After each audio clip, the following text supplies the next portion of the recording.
And this is a Real Talk 101, episode 159, January 31st, 2025. So, alamin nyo na kung anong mangyayari sa buhay ninyo at dapat, no, yung ihanda nyo yung sarili nyo sa hindi magaganda para hindi na kayo masaktan. Kasi kapag yung pinaghahandaan nyo is puro magaganda, ay talagang masasaktan ka, masusugatan ka, mawiwindang ka, at hindi mo pa matatanggap ang pangyayari. So, habang maaga pa, yung paghandaan mo, yung mga bagay na ayaw mo. Okay? Tingnan natin dito. Boundaries. That's the panda.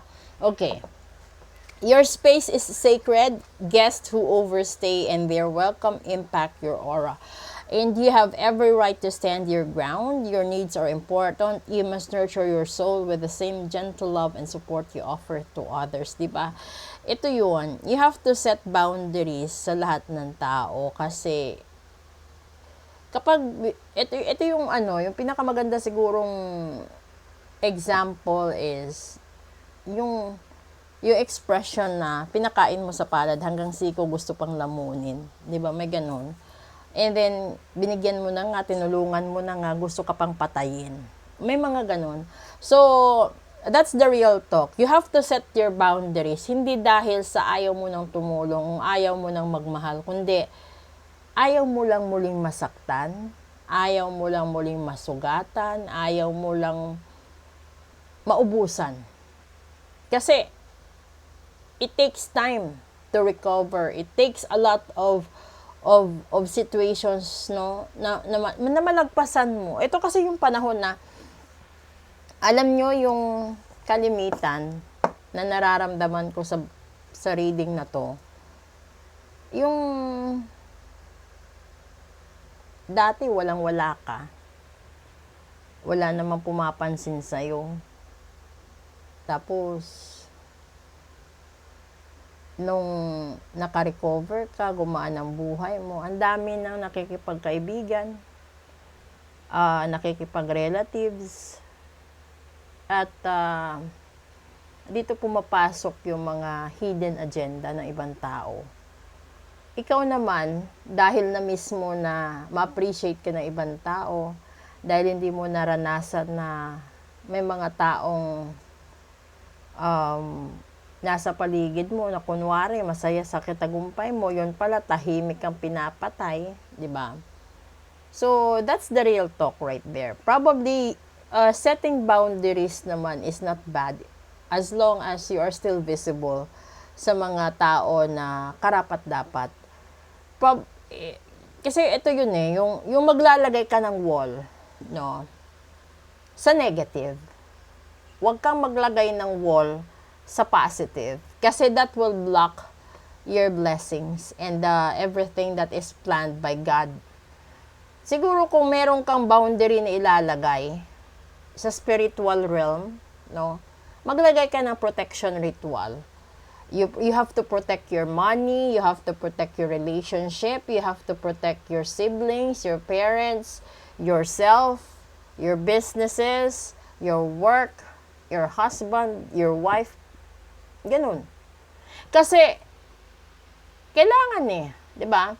Kung ayaw mong masaktan sila, ayaw mong madamay sila sa mga barang kulam, sumpa at gayuma, then provide mo ng protection isa-isa.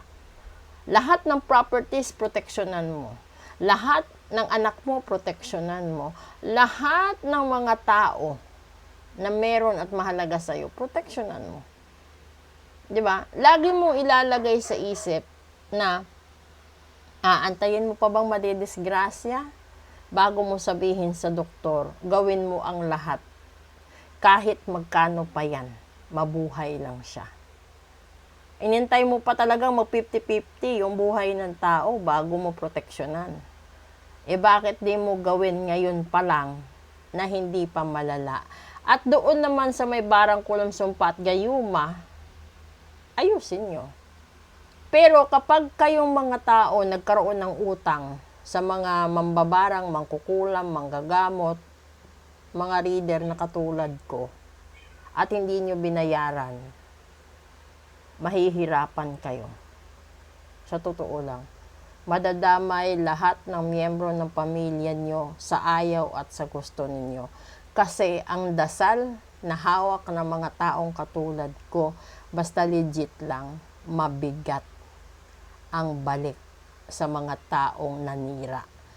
Okay? So, kahit ilang protection pa gamitin mo, basta alam ng spiritual realm na ikaw ang ng unang nanira, hindi ka makakaligtas hanggat hindi mo binabayaran.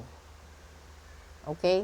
So, it's either you pay upfront noon kung pera ang kulang, or bayaran mo siya, kausapin mo siya.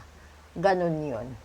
Kasi habang tumatagal at habang umiiwas ka, palalim ng palalim ang matatanggap mong kamalasan. Then that is the boundaries I'm speaking of, and that is real talk right there. Kahit anong gawin mo, ang pinakamahalaga, unahin mo ang sarili mo. Isunod mo mga mahal mo sa buhay, kasi may mga taong sadyang nandyan lang dahil may kailangan sila. Nandyan lang dahil gusto ka pa nila at kailangan ka pa nila. Andyan lang dahil sa pakiramdam nila, magaan ang vibrations mo. Pero ang hindi nila alam, nauubos ka na, nauupos ka pa.